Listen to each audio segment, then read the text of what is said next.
আল্লাহ পাক রব্বুল আলামিন পবিত্র কুরআনুল কারীমের সূরাতুল মাইদার মধ্যে ২৭ নম্বর আয়াতের মধ্যে আল্লাহ পাক রব্বুল আলামিন বলেন, ওয়াতলু আলাইহিম নাবা বানাই আদম বিল হক إذ قربا قربانا فتقبل من أحدهما ولم يتقبل من الآخر قال لا أقتلنك قال إنما يتقبل الله من المتقين।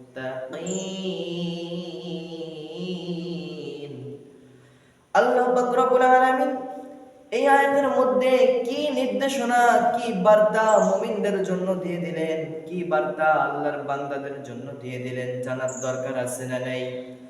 আল্লাহ পাক রব্বুল আলামিন এই কুরআনুল কারীমের সূরাতুল মাইদার ২৭ নম্বর আয়াতের মধ্যে সুস্পষ্ট ভাবে বলে দিলেন, ওয়াতলু আলাইহিম নাবা বানাই আদম বিল হক। বলা হচ্ছে আদম আলাইহিস সালাতু ওয়াস সালামের পুত্র সন্তানের ঘটনাগুলি আলোচনা করে যথাযথভাবে তাদেরকে শোনাইয়া দাও। তারপর বলা হচ্ছে ইয ক্বাররাবা কুরবানান ফাতুকবিলা মিন আহাদিহিমা ওয়া লাম ইউতাকাব্বাল মিনাল আখার। অতঃপর তাদের দুইজনের মধ্যে থেকে একজনের কুরবানি আল্লাহর দরবারে কবুল হয়ে গেল, আর একজনের কুরবানি আল্লাহর দরবারে কবুল হলো না। তারপরে বললেন ক্বালা লা আকতুলান্নাক। কাবিল বলল, কাবিল হাবিলকে ডাক দিয়ে বলল, আমার ভাই, ক্বালা লা আকতুলান্নাক, আমি তোমাকে অবশ্যই তোমাকে আমি হত্যা করব, তোমাকে আমি মেরে ফেলব। তারপর আল্লাহর পক্ষ থেকে আয়াত নাযিল হয়ে বলেন, ক্বালা ইন্নামা ইয়াতাকাব্বালুল্লাহু মিনাল মুত্তাকিন। কাবিল যখন তাকে প্রাণনাশের ভয় দেখালো, তাকে যখন হত্যা করার কথা বলল, হাবিল তখন বললেন ক্বালা ইন্নামা ইয়াতাকাব্বালুল্লাহু মিনাল মুত্তাকিন। তুমি যতই আমাকে মারার ভয় দেখাও না কেন, তুমি যতই আমাকে হত্যা করার ভয় দেখাও না কেন, ও আমার ভাই কাবিল, তুমি সুন্দর করে জেনে রেখো, তুমি সুন্দর করে জেনে রেখো, আমাকে তুমি হত্যা করার ভয় দেখালে কি হবে? কিন্তু আল্লাহ তো বললেন ক্বালা ইন্নামা ইয়াতাকাব্বালুল্লাহু মিনাল মুত্তাকিন। আল্লাহ বলেন মুত্তাকি ব্যক্তি, পরহেজগার ব্যক্তি যারা হবে, মুত্তাকি ব্যক্তি যাদের মধ্যে তাকওয়া রয়েছে, আল্লাহর ভয় রয়েছে, এই ব্যক্তিগুলোর কুরবানি আল্লাহর কাছে কবুল হয়ে যাবে। বলুন সুবহানাল্লাহ। তো সম্মানিত ভাইরা আমার, চলুন আদম আলাইহিস সালাতু ওয়াস সালামের জামানায় কি ঘটনাগুলো ঘটেছিল, সেই সময় কি ঘটনাগুলো ঘটেছিল, এই ঘটনাগুলো আমরা একটু বিস্তারিতভাবে আলোচনা করার চেষ্টা করি। চলুন।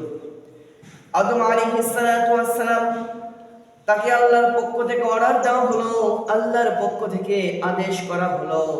আদম আলাইহিস সালাতু ওয়াস সালামকে আল্লাহ বললেন, ও আদম আলাইহিস সালাতু ওয়াস সালাম, তুমি তোমার সন্তানগুলোকে আলাদা আলাদা করে ভাগ করে বিবাহের ব্যবস্থা করো। তার আগে এখানে অনেক কথা রয়েছে।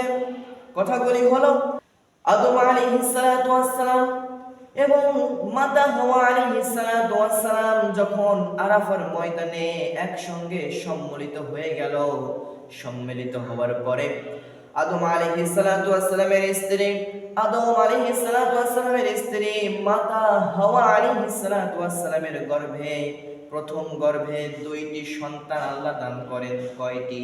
2টি সন্তান আল্লাহ দান করেন। 2টি সন্তানের মধ্যে একটা ছেলে আর একটা মেয়ে। তারপর দ্বিতীয় গর্ভে আরো 2টা সন্তান জন্মগ্রহণ করেন, তখনও একটা ছেলে একটা মেয়ে জন্মগ্রহণ করেছিলেন। এমন তো অবস্থায় ও আমার ভাইরা মনোযোগ দিয়ে শুনবেন, যখন প্রথম গর্ভে একটা ছেলে এবং একটা মেয়ে সন্তান জন্মগ্রহণ করলো, দ্বিতীয় গর্ভে আবারও একটা সন্তান, 2টা সন্তান যখন জন্মগ্রহণ করলো, একটা ছিল সন্তান ছেলে সন্তান আর একটা ছিল কন্যা সন্তান। এই 2টা সন্তান যখন জন্মগ্রহণ করলো, আল্লাহর পক্ষ থেকে অর্ডার হয়ে গেল, ও আদম আলাইহিস সালাতু ওয়াস সালাম, তুমি তোমার সন্তানদেরকে একত্রিত করো এবং তোমাদের সন্তান যখন উপনীত বয়স হয়ে যাবে, তোমাদের সন্তান যখন প্রাপ্ত বয়সকে পৌঁছায় যাবে, তখন তোমার সন্তানদেরকে তুমি একত্রিত করবে, করার পরে জোড়া ভাগ করে জোড়া ভেঙে তাদেরকে বিবাহের ব্যবস্থা করে দিবে। বলুন সুবহানাল্লাহ। জোড়া ভাগ করে বিবাহের ব্যবস্থা করে দাও। কেমন করে দেখেন সম্মানিত ভাইয়েরা আমার, প্রথম গর্ভের যেই পুত্র সন্তান হয়েছিল, এই পুত্র সন্তানের বিবাহ দেওয়া হবে দ্বিতীয় গর্ভের মেয়ের সাথে, কন্যা সন্তানের সাথে। আর দ্বিতীয় গর্ভে যে 2টি সন্তান জন্মগ্রহণ করেছিল, তার মধ্যে দ্বিতীয় গর্ভের যেটা পুরুষ সন্তান জন্মগ্রহণ করেছিল, পুত্র সন্তান, এই পুত্র সন্তানের সাথে প্রথম গর্ভের মেয়ের সঙ্গে বিবাহ দেওয়া হবে। সুবহানাল্লাহ। আল্লাহ সুবহানাহু ওয়া তাআলার কিরকম ফায়সালা দেখেন। এমন তো অবস্থায় যখন আদম আলাইহিস সালাতু ওয়াস সালাম তার সন্তানদেরকে নিয়ে বসলেন, বসার পরে এরকম ভাবে যখন ফয়সালা করে দিলেন, কিন্তু ফয়সালা মানতে রাজি হলো না কাবিল। কাবিল ছিল একটু খারাপ, কাবিল ছিল একটু শয়তান টাইপের, আর হাবিল ছিল আল্লাহওয়ালা।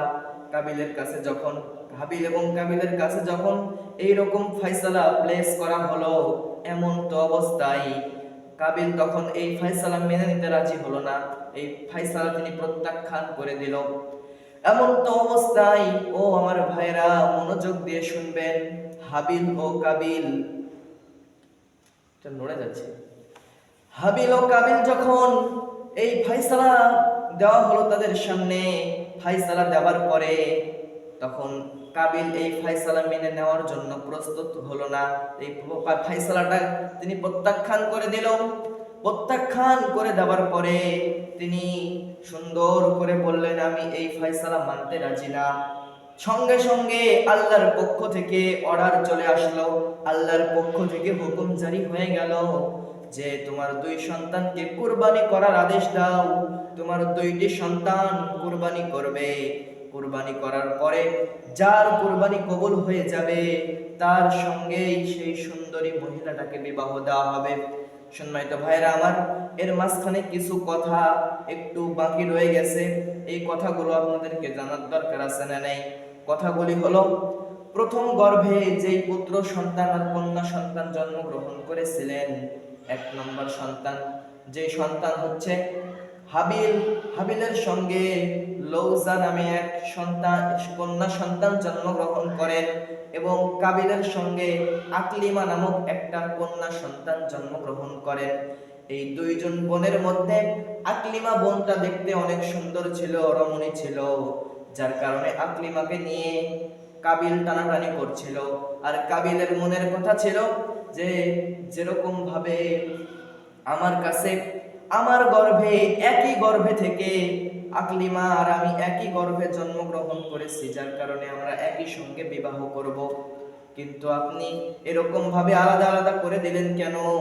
আলাদা করে দেওয়ার জন্য আমার ফয়সালা মেনে নেওয়ার কোনো ইচ্ছা হচ্ছে না, ফয়সালা আমি মানতে রাজি না। এমন তো অবস্থায় সম্মানিত ভাইয়েরা আমার, আল্লাহর পক্ষ থেকে অর্ডার জারি হয়ে গেল।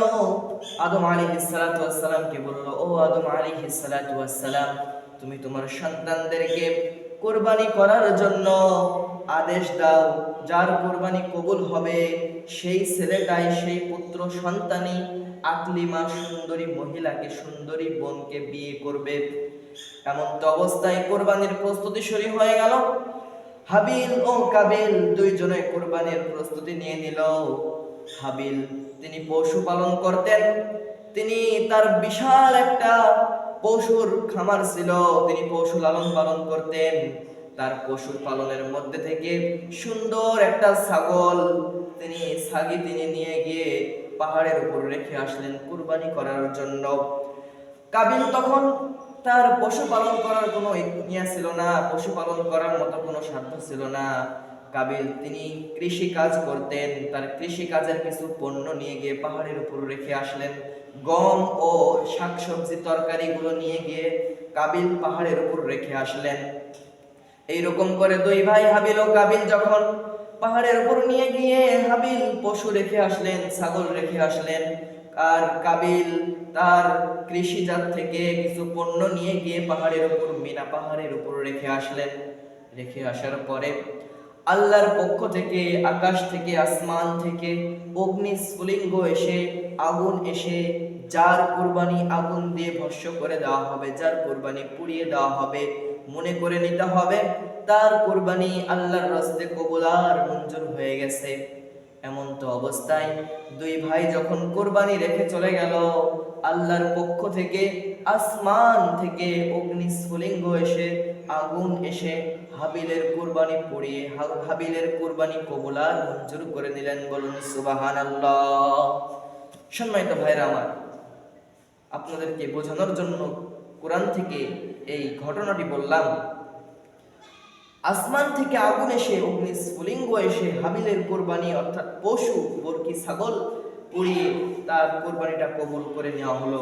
এমন তো অবস্থায় দেখা যাচ্ছে কাবিল এই বিষয়গুলো, এই ফয়সালাগুলো তিনি আবারও প্রত্যাখ্যান করতে শুরু করলো। বলেন নাউজুবিল্লাহ।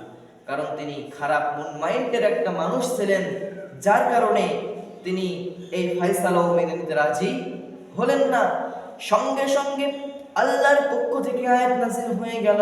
আল্লাহ বললেন, ক্বালা লা আকতুলান্নাক। কাবিল বলে, ও হাবিল বড় ভাই, আমি তোমাকে অবশ্যই অবশ্যই হত্যা করব। কাবিল হাবিলকে হত্যা করার জন্য বলল, তোমাকে আমি অবশ্যই অবশ্যই হত্যা করব, কারণ তুমি আমার গর্ভে থাকা, মানে আমরা যেই একই সঙ্গে গর্ভে জন্মগ্রহণ করেছি, আমি আকলিমাকে বিবাহ করব, তুমি আকলিমাকে বিবাহ করতে পারবে না, সেই জন্য আমি তোমাকে মেরে ফেলবো, তোমাকে আমি হত্যা করব। এমন তো অবস্থায় আল্লাহর পক্ষ থেকে আয়াত নাযিল হয়ে গেল, ক্বালা ইন্নামা ইয়াতাকাব্বালুল্লাহু মিনাল মুত্তাকিন।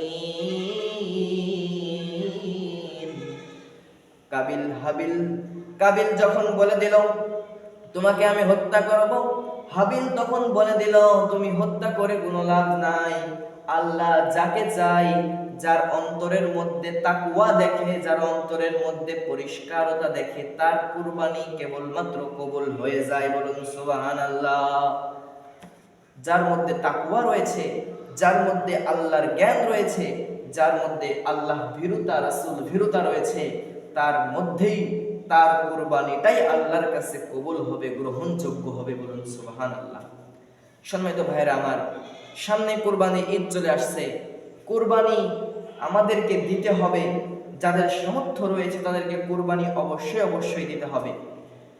রাসূল পাক সাল্লাল্লাহু আলাইহি ওয়াসাল্লাম বলেন, ও উম্মতেরা তোমরা শোনো শোনো, তোমাদের যাদের সামর্থ্য রয়েছে কুরবানি করার, তোমরা সামর্থ্য থাকা অবস্থায় তোমরা কুরবানি করো। আর যে ব্যক্তিগুলো সামর্থ্য থাকা অবস্থায় কুরবানি করলো না, এই ব্যক্তিগুলো কিন্তু আল্লাহর রাসূল বলে দিয়েছে তোমরা ঈদের দিন ঈদগাহ ময়দানের আশেপাশেও যাবা না। এই জন্য যাদের সামর্থ্য রয়েছে তাদেরকে কুরবানি করতে হবে। কুরবানি করার জন্য আল্লাহ সুবহানাহু ওয়া তাআলা ওয়াজিব করে দিয়েছেন। এই জন্য সামর্থ্য থাকলে কুরবানি করতে রাজি আছি না নাই? কথা কন। আমাদেরকে রাজি থাকতে হবে, কুরবানি করতে হবে। আল্লাহ রাব্বুল আলামিন কুরবানিকে ওয়াজিব করেছেন। এখন আসুন, এই কুরবানিটা কবুল হওয়ার কিছু শর্ত রয়েছে। এই শর্তগুলো যদি না মানেন, আপনার আমার কুরবানি কবুল হবে না।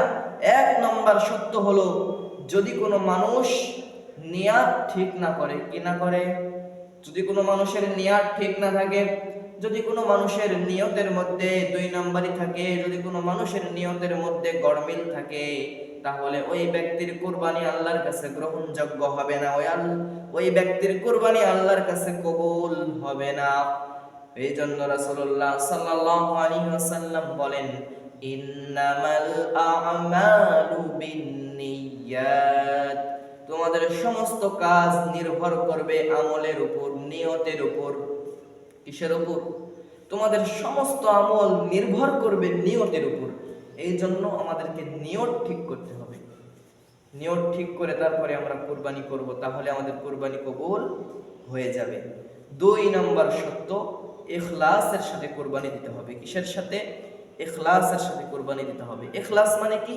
ইখলাস মানে হচ্ছে একনিষ্ঠতা, যে আমি একমাত্র, কেবলমাত্র, শুধুমাত্র আল্লাহ পাক রব্বুল আলামিনের জন্যই কুরবানি দিচ্ছি, আর অন্য কোনো মানুষের জন্য কুরবানি দিচ্ছি না, একমাত্র আল্লাহর জন্যই কুরবানি দিচ্ছি।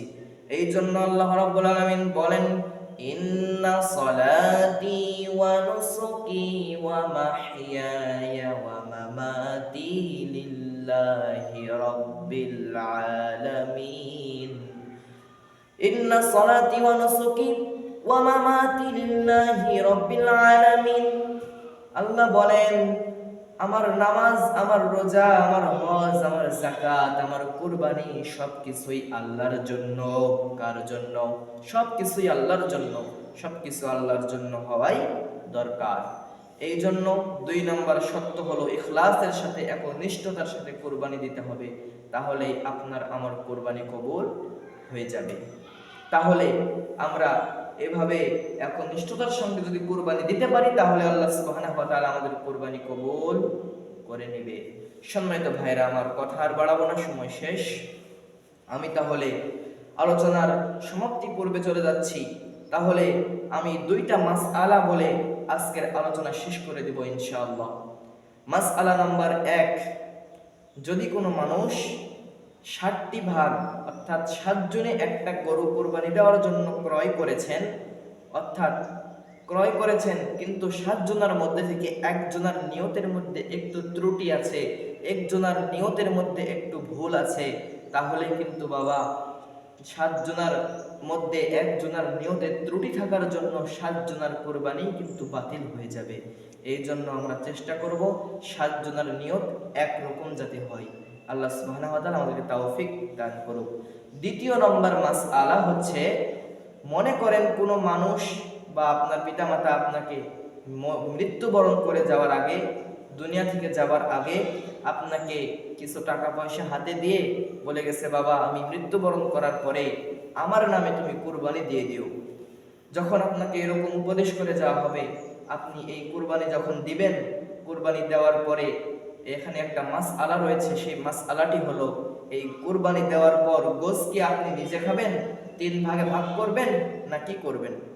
মাসআলাটি হলো, আপনার পিতামাতা যখন মৃত্যুবরণ করার আগে কোনো উপদেশ দিয়ে যায় যে তুমি আমার মারা যাওয়ার পর তুমি কুরবানি করো আমার নামে, আপনি যখন বাবা মার নামে কুরবানি করে দিবেন, তখন আপনার সেই কুরবানির গোশ শুধুমাত্র এতিম মিসকিনের হক রয়েছে, তাছাড়া আপনার ওই গোশ খাওয়া হালাল নয়, আপনি ওই গোশ খেতে পারবেন না।